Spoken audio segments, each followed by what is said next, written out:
সেটাও বলে আগা দিন আর বলে পরে দিন। প্রথমে আসি লিঙ্গ পুরাণে বলা হইল যে বিধবা, জ্যোতি, বিপ্র এরা একাদশী করবে। একাদশীটা বিশেষ করে বিধবাদের জন্য প্রযোজ্য। যে সকল বিধবা মায়েরা এখানে আছেন আপনারা 100% একাদশী করবেন, সেটা শুক্লপক্ষে হোক আর কৃষ্ণপক্ষে হোক। তবে এক্ষেত্রে আর একটা কথা আছে, যাদের পুত্র সন্তান আছে তাদের পক্ষে একাদশী না করাটা শ্রেয়। যাদের পুত্র সন্তান আছে তাদের একাদশী না করাটা শ্রেয়।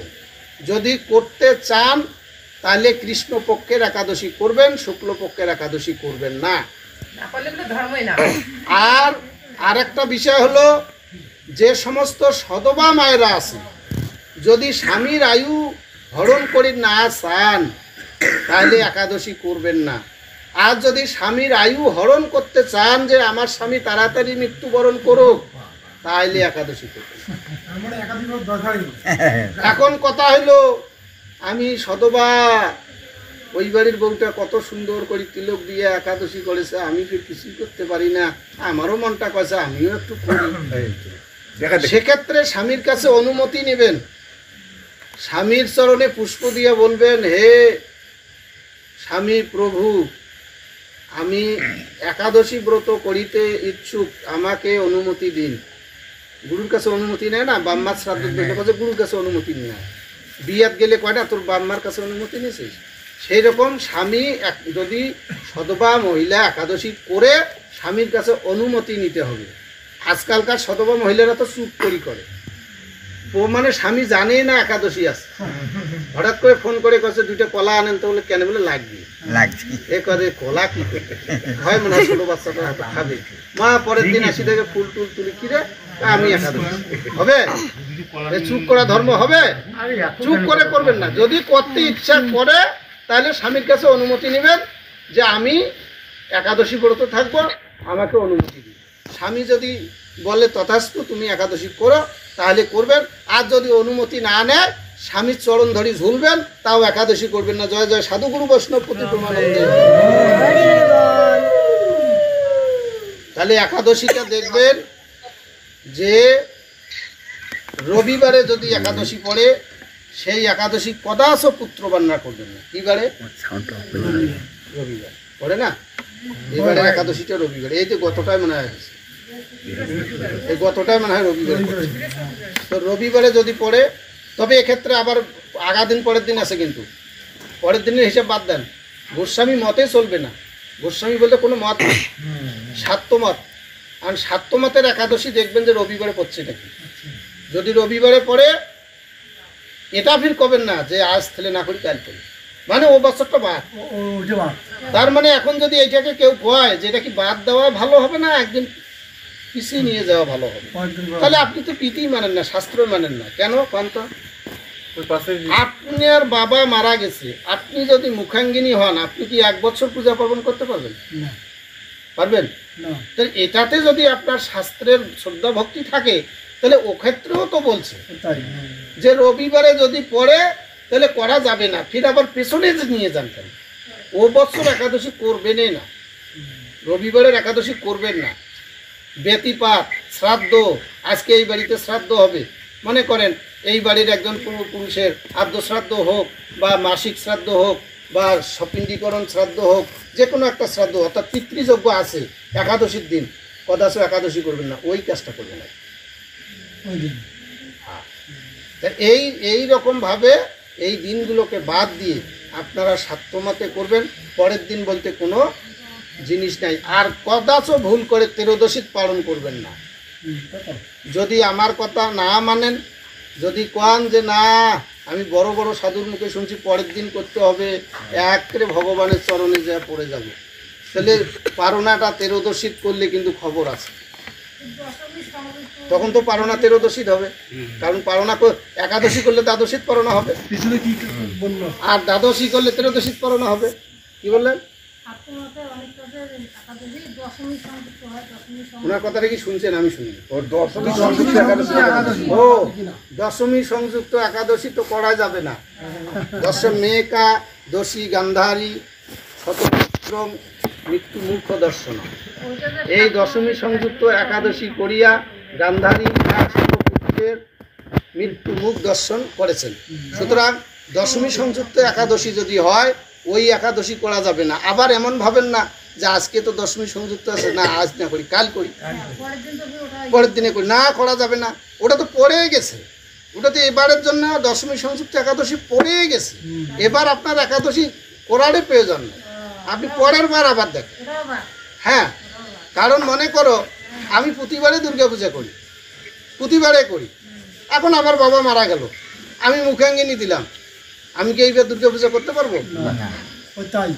এখন দুর্গা পূজা বেড়ে গেল, মনে করেন আজকে দুর্গা পূজা নবমী, আমার বাবা আজকে মারা যাওয়ার 13 দিন হলো,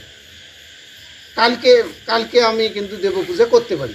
তাই কাল থেকে যদি আমি ষষ্ঠী শুরু করি, যে না আবার শুরু করি, আমি আজ কাল থেকে ষষ্ঠী শুরু করি, তাহলে আপনার দুর্গা পূজা হবে?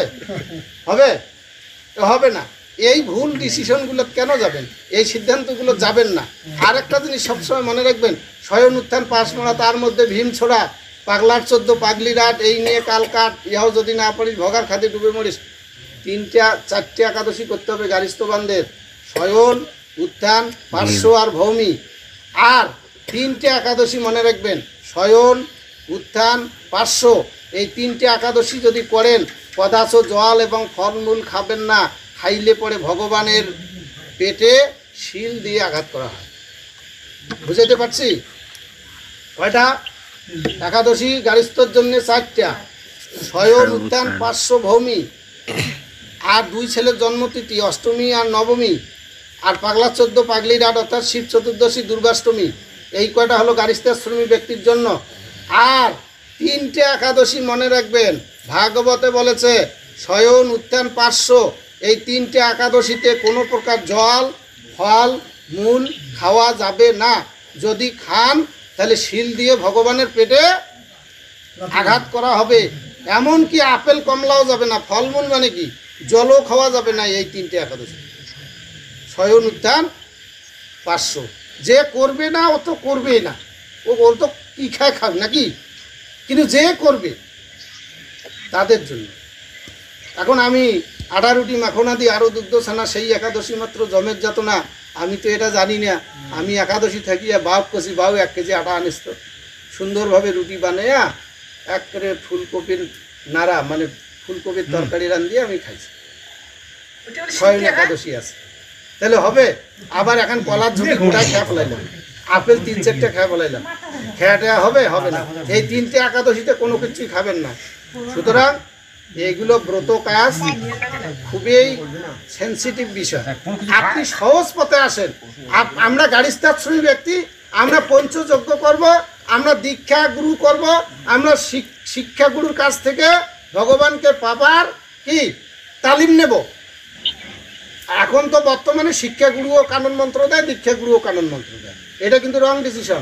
একজনই দীক্ষা দিতে পারবে, সেটা হলো দীক্ষাগুরু, সেটা হলো আচার্য কুল সম্ভূতম, অর্থাৎ ওই রকম ব্রাহ্মণ বংশীয়, তার কাছে দীক্ষা নিতে হবে।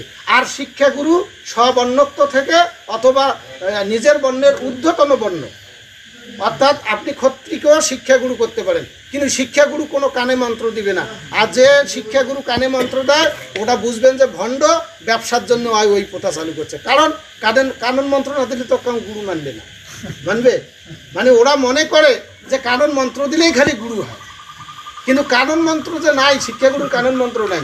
শিক্ষাগুরু ভগবান স্পষ্ট বলে দিল, তদ্বিনি পুনিপাতন পরিপ্রশ্ন, তুমি তার কাছে যাও যে ব্যক্তি জানে। আর পুরাণাদি শাস্ত্রে বলছে স্ববর্ণত্ব থেকে ঊর্ধ্বতন বর্ণ। তাহলে তুমি সেই দীক্ষাগুরুর কাছে যে মন্ত্রটা নিবে, ওই মন্ত্রটাই হরিনাম, ওই হরি মন্ত্রটা জপ করবে, পঞ্চযজ্ঞ করবে, বাড়িতে কি তুলসীর পরিচর্যা করবেন, মহিলারা স্বামী সেবা করবেন, পুরুষরা পিতৃপুরুষ দেবগণের সেবা শুশ্রূষা করবেন, আপনার সাধন সিদ্ধি হবে। আর কোনো সময় যদি আপনার একাদশী করার প্রয়োজন পড়ে, কোনো সময় যদি চতুর্দশী করার প্রয়োজন পড়ে, কোনো সময় যদি অমাবস্যা করার প্রয়োজন পড়ে, সেটা সঠিকভাবে জানার পরে করবেন। কারণ ওগুলো হচ্ছে প্রয়োজন অনুযায়ী। আমরা পুরাণাদি শাস্ত্রে দেখেছি যে একাদশী করেছে কিসের জন্যে। এখন তো বলে যে একাদশী কায় করে বলে যার কোনো কামনা বাসনা নেই, কিন্তু একাদশীর জন্মটা হয়েছে কামনা বাসনার জন্য, দ্বাদশীর জন্মটাই কামনা বাসনার জন্য। কথাটা বুঝাইতে পারছি? কেউ পুত্র সন্তানের জন্য একাদশী করছে, কেউ পুত্র সন্তানের জন্য দ্বাদশী ব্রত করছে, যে হে প্রভু আমি এই সংকল্প করলাম আমাকে একটা পুত্র সন্তান দাও, এই রকমভাবে করছে। এই জন্য কথাটা বললাম, যদি কারো প্রয়োজন পড়ে যে আমি একাদশী করব, আমি দ্বাদশী করব, আমি চতুর্দশী করব, আমি অষ্টমী করব, তাহলে সঠিকভাবে শাস্ত্রোক্ত নিয়ম দেখে করবেন, আমার কোনো বাধা নাই। এই কাজগুলো করলেই আমাদের সনাতন জীবন ধন্য হবে। আমরা অবশ্যই ওই যে বিষ্ণু পুরাণে বলছে যে সধর্মে থাকলে অবশ্যই আমরা বিষ্ণুর সান্নিধ্য পাবো। জয় জয় শ্রী বিষ্ণুপতি প্রেমানন্দে একবার।